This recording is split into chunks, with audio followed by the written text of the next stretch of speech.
Hey guys, welcome to another tutorial of the Solution Journals. Today we will learn how to withdraw money from Binance. So the first step you need to do is go to the Binance app. You need to open the Binance app, and now here in the feed you need to go to the button in the down part of the app where set trades. So here in trades you need to go to this option up here in the superior part of the page, and now you need to pick here in P2P.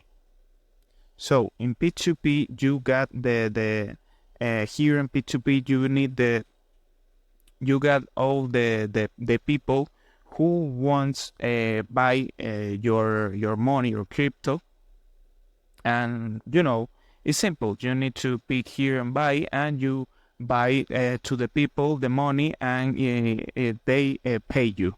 So that's it. It's a easy process to do. I hope this tutorial was helpful for you. Follow us for more content like this.